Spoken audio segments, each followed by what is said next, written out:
Hello everyone, Vulcan here with my review of episode 7 of Boku no Hero Academia. We get through 2 tournament matches in this episode, namely because the second match was over and done with very quickly. The first match is of course between Deku and Shinzo, followed by Todoroki and Zero. Todoroki's match ended very fast due to the former just being way too powerful for Zero to deal with. The episode starts off right where the previous one ended, with Shinzo having caught Deku in his quirk after Deku responded to his taunting, falling for the trap hook, line, and sinker. I actually really enjoyed this episode, and I legitimately don't remember the manga managing to execute the character dynamic so well, either because it's been a while since I read the corresponding chapter in the manga, or because the anime just did a great job with this episode overall, and I'm inclined to believe the former more so than the latter, to be honest. To start things off, I want to talk about the fight between Deku and Shinzo, and I'm not just saying that because that's the first thing that happened in the episode. This match was brilliant, and not because of the action, which there really wasn't a lot of, to be honest, but because of what both characters got out of it at the end. The dynamic between Deku and Shinzo turned out to be a really interesting one, because despite the way the two generally behave, with Deku being very cooperative, open, and accepting of others, and Shinzo always having this cold atmosphere about him and acting as the leader of his pack, they're fundamentally very similar, and this was highlighted at the end when Shinzo tells Deku that you can't help what you long for when Deku asked him why he wants to be a hero. This resonated with Deku very strongly because for his whole life, he was exactly the same. Despite being quirkless, he still refused to give up on his dream to be a hero, always studying other heroes,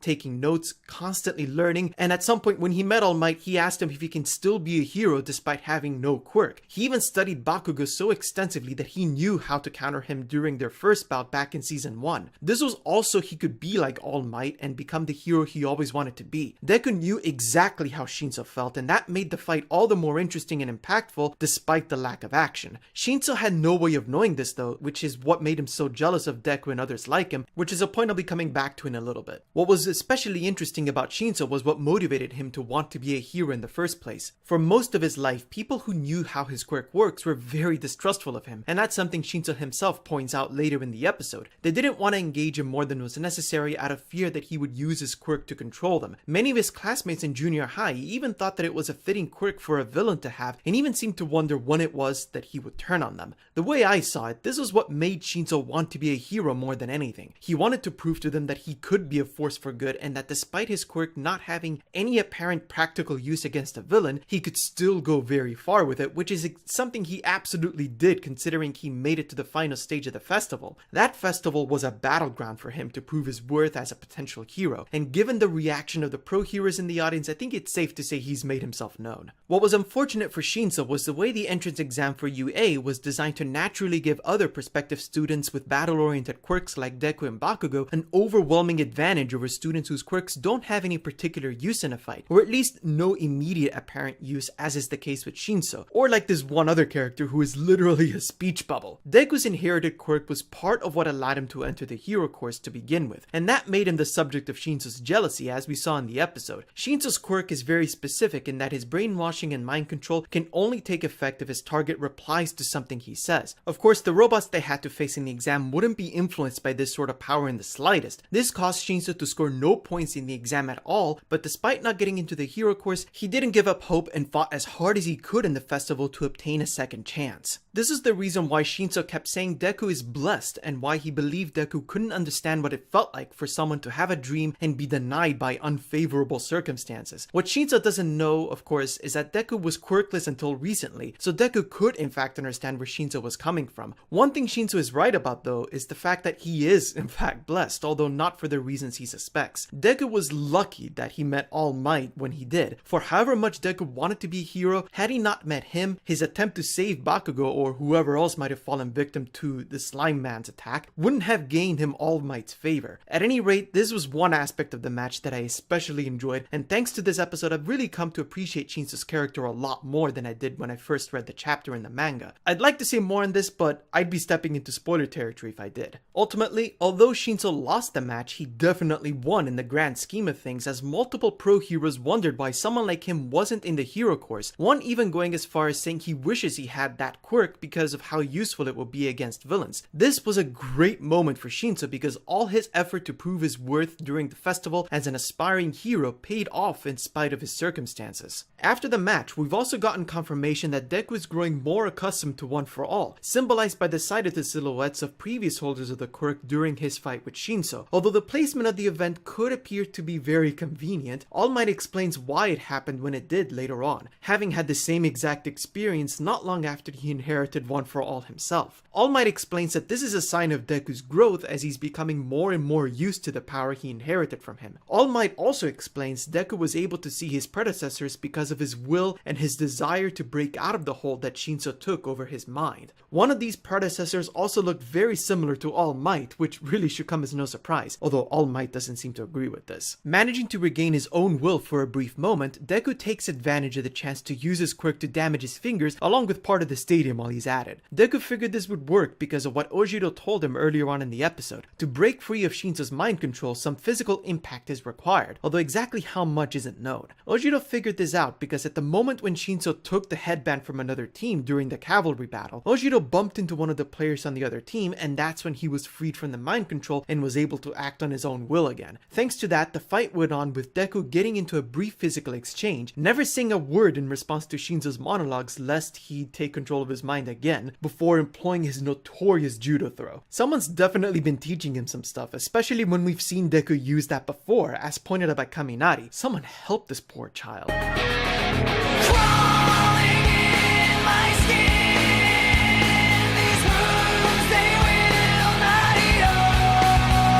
I'm starting to think All Might's training before the exam involved more than just physical training. As Shinso walks away after the fight is over, he vows not to give up on his dream and that he'll not only enter the hero course, but he'll also become a better hero than everyone else, encouraged by the positive feedback he was getting from pro heroes and his friends from the general course. He also tells Deku to be more careful lest he let villains trip him up easily like he was doing when casually responding to Shinso and giving the latter every chance to control his mind. We then move on to Prince Zuko's match in the tournament with Zero as his opponent. Right before the match, Zuko runs into his father who tells him to let go of his rebellious behavior, warning him that he can only go so far by using only his ice. This resonates with Shoto because not long before, Deku forced him to use his left side, to use his firebending. Despite his hatred for his father, he couldn't help but fear that there was truth in his words, and this also greatly angers him. Endeavor of course knows that Shoto was forced to use his fire, and that's why he went to speak with him about the limits of his ice power. The match starts off with the combatants facing each other, and just as the signal for the start of the fight goes off, Zero wastes no time to wrap Shoto up in his tape. He attacks instantly and aims to throw Zuko off the ring, and I think this was a generally good idea. Considering he was facing the one who is currently the strongest student in Class 1A, Zero couldn't afford to waste his time easing into the match. This was of course to no avail though, because Shoto simply overpowers Zero by covering half the arena and half of Midnight in ice. Shoto does seem to regret going overboard, but I see various reasons why he'd have done this. Overpowering Zero to this extent was a way for Shoto to show his father that he's still far from reaching the limit of his use of ice, and also to prove the same thing to himself. He refuses to believe that there was anything out there which could challenge him to the point where he would have to use firebending. The problem is that he knows there's something powerful enough out there that can force him to use his firebending, which is what he's afraid of. However, he's trying to suppress that fear with rage, which we see in multiple close-up shots, including one right after his encounter with Endeavor and later during his match with Zero. I also think that Todoroki's regret for lashing out at Zero and covering him in half the arena in ice was genuine, because I think he does realize that Zero is just an outsider who isn't involved in the fight between him and his father. The same can't be said for Deku though, because of what Deku now represents from Shoto's perspective. Deku is a possible successor to All Might's legacy given the legend's favor of him, although he has no idea how far that favor goes, and also the one who defeated him in the obstacle course. That defeat was potentially the first time anyone of similar age beat Shoto at anything, and the fact that Deku started out the year as the class underdog with subpar fitness test results made the impact of his defeat that much stronger. We then see the episode preview, which suggests there will be a lot of matches taking place. One thing I noticed in particular was Ida wearing a contraption on his back. I'll let you guys figure out what that means, as I don't want to spoil anything right now. Having said that, the next episode probably won't be quite as exhilarating as this one, but I'll definitely be excited to see more of Mei's gadgets at work, and of course Mei herself. The other match I'm mainly eager to see is between Kirishima and Metal Man, given what I know of the dynamic between the two and the fact that I genuinely think it'll be a very well animated fight scene. As for who wins, I can't say because again, spoilers. Another match that I think will be very nice to see is Uraraka versus Bakugo. I do know what happens in the match, but I'm curious to know what you guys think. Overall, I think it can already be inferred that Bakugo's stronger than Uraraka, but you anime-only viewers out there, let me know how you think the match will go down. In any case, I do think it'll be a very well-animated scene as well. So that's my review for this episode. Hopefully you enjoyed the episode itself, and if you enjoyed this video, please leave a like, and also share your thoughts down in the comment section below. Also subscribe to my channel to see more, and hopefully I'll see you again soon.